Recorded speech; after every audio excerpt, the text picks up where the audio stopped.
Syndrome in Nigeria is affecting every segment of our national life is beginning to dawn on us. While we cry over doctors' exodus, we turn blind eyes to other professions. The Pharmaceutical Society of Nigeria is lamenting over a rising number of pharmacists leaving the country. Speaking at a function in Lagos, President of the association, Professor Cyril Usifo, said 5,208 pharmacists have left the country in the last 5 years for countries like Canada, the UK, and the United Kingdom. BQ. You know, for a few days now, we've been talking about the brain drain as it affects the health sector, especially medical doctors. More than 10,000 Nigerian trained medical doctors are licensed to practice in the UK as we speak. The number keeps rising every year. I mean, if almost 800 Nigerian doctors emigrated to the UK in the year 2020 when, as a result of COVID, they were not even hiring. That should show you the level of desperation. People were just desperate to leave. And you can't blame doctors going to the UK where the base salary is £4,000 per month for a fresher in the real sense of the word. Who earns that kind of money or anything close to? In fact, people will see that kind of money as extortionate here. That's more than 3 million a month for a fresh school leaver. Somebody who just got his MBBS, his license to practice. So it's affecting this brain drain is affecting every subsector of the health sector. In the last 3 years, more than 11,000 nurses and midwives have left our country for the UK, US, and Canada. Now, I guess the Pharmaceutical Society of Nigeria saw that the enemy had been talking about this problem for some time, for at least in the last 2 weeks. They too have come out to say, look, we are also affected by this problem. And 5,000 pharmacists leaving our country within so short a time. The question to ask is, how many are we even producing in a year?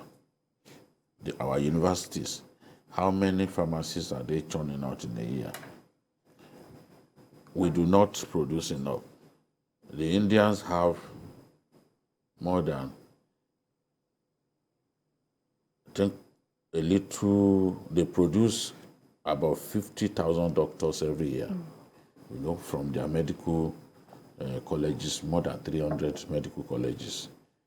We produce between 3,000 to 3,500 doctors. Yet, about 900, the year 2021, about 900 doctors left Nigeria. I'm sure that the year 2022 will be higher. So you see that it's looking like, when you look at the number of doctors that we are producing from our medical colleges, whether they are private or government-owned, it's like we could be in a situation in which more than a quarter of the doctors produced in our country will leave every year. If the graph continues to go up at the rate is going up, because some years back it was just 247 or so in a year. And we are saying 900 plus just last year. So from 900 plus, we go to 1,000, 1,500, which will now be clear to us that almost half of the number that we produce each year go abroad. It is evidence that we are not getting it right in terms of remuneration, welfare, and all that. The environment and the decrepit state of the health sector, especially the general hospitals, governors have chosen to neglect a lot of the general hospitals. So these guys are no longer challenged to even practice here. They want to go abroad where they will be exposed to the right tools, Better condition of yes, work. and better work conditions and all that. And it's the same. People, economic migration is not something new or something strange, but the rate at which they are living in our country leaves so much to be desired. And we are saying, look, address the problems. Up till now, even the resident doctors, they still have some issues to grind with the federal government, outstanding issues. Up till now, we've not been able to sort out those. The other day, it was an hazard allowance that they've been paying them since the 80s, that they said, increase this thing for God's sake. It makes no sense. Something that was instituted around 82, you are still paying us hazard allowance. And we risk our lives. They were at the forefront when we had COVID. A lot of them died. So we need to address the problems in that sector. When we address the problems in that sector and we come up with incentives, especially for medical professionals to be able to practice in the hinterland, in the rural areas, we'll be able to retain a lot more of them. But if we keep the situation the way it is, a lot more of these people will live. 6,000, just in the last 5 years. That means on the average, about 1,000 pharmacists are living, because the figure is just around 6,000, not even 5,000 something. It means that if we are not careful, we will get to a situation in which we won't have enough of these health professionals to take care of our people. Lekoshete, how scary is this for a country still struggling with the health system? Well, let me commend Nigeria for producing world-class professionals, doctors, pharmacists. Because if we are not good, in spite of our 8 months strike, if our professionals are not good, they will not hire them. So it means that somehow we are producing world-class, mark my words, I'm using the word world-class advisedly. The world is now flat. Whatever is happening in Europe immediately affects us in Nigeria. You may be physically located in Lagos, Nigeria, but the things that affect you are global, i.e., the war, the Ukraine-Russia war, is affecting the gas supply in your house now, right now. How much you're going to be paying for gas is affecting the cost of petroleum products and so on. So those who run the system, I mean, what am I even talking about? Even a minister for labor who is a medical doctor. You remember what he said last year? Or was it 2 years ago? It was as if he didn't care whether they stayed or not. He said we had enough. He said we had enough. He didn't seem to understand that, like I said, the world is flat. Policymakers have to start thinking global right now, because our professionals, our pharmacists, our doctors are world-class professionals that can follow the money to wherever it is. You cannot blame them. Do you understand? You can't blame. My nephew just jackpot last night. He just called me this morning. He said he landed in London last night. Do you understand? It tells you a lot that we are good enough to be hired as professionals. It used to be when we were in school.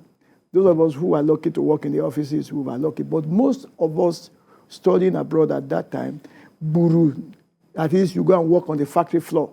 That's what people were doing at that. But now they are reckoning with our professionals.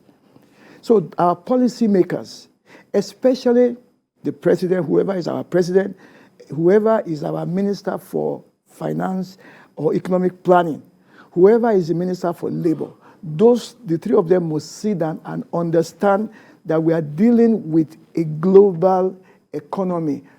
from now till forever. We had better begin to react. Our salaries must begin to reflect. And then our system must be run in such a way that if you make somebody the CEO of your organization and you give him targets, world-class targets, and he's not performing, you ask him to go. You cannot be having lazy people in NNPC, for example, who will cause us to be importing petroleum products, whereas they are getting paid working inside a refinery that is not producing anything. So it is time. Don't just be looking at those pharmacists or those doctors. Begin to look at those who run our system in such a way that people are running away, chasing the money to other climes where condition of service is better. They have to follow the money, and I can't blame them. This is a global world. Thank you very much. Your iPhone in America is the same iPhone that you are using in Lagos.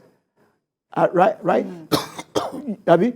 Isn't it? So practically every product is global, is international level right now. You remember Leonid Brezhnev, who was the president of Soviet Union in those days, he was always wearing Italian suits and shoes. And then these people went to him, you are not wearing made in USSR clothes and shoes. He says, I'm challenging our manufacturers.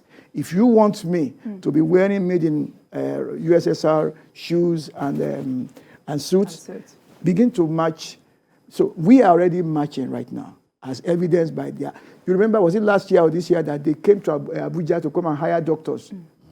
And somebody aborted it. So it shows you that we are good enough for world class.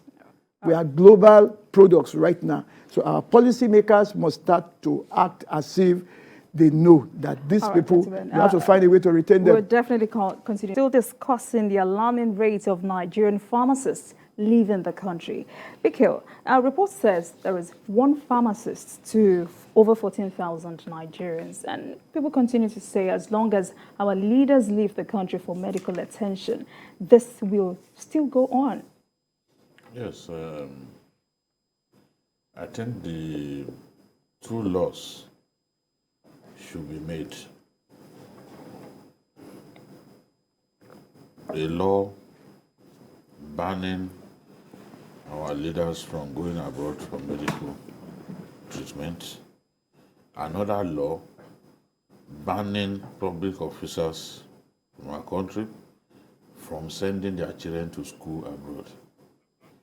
If we come up with that law, the world be concerned about improving the situation of our public universities, our federal and state universities, because a lot of their children did not suffer as a result of the ASFU strike that began on February 14. Then, of course, if they know that when they fall sick, they will be obligated to use medical facilities here. Then they will do their best to upgrade them, make sure that they are of international standard. It's because they know they can go to Egypt. If they can't go to Egypt, they can go to Malaysia, they can go to Saudi Arabia, India, Israel, and the rest of them, or even UAE. And some of these countries were not even at Nigeria's level some years ago. This is a fact. Countries that were below us today, Nigerians now, with pride, they go to such countries to receive Medicare. It's such a massive shame.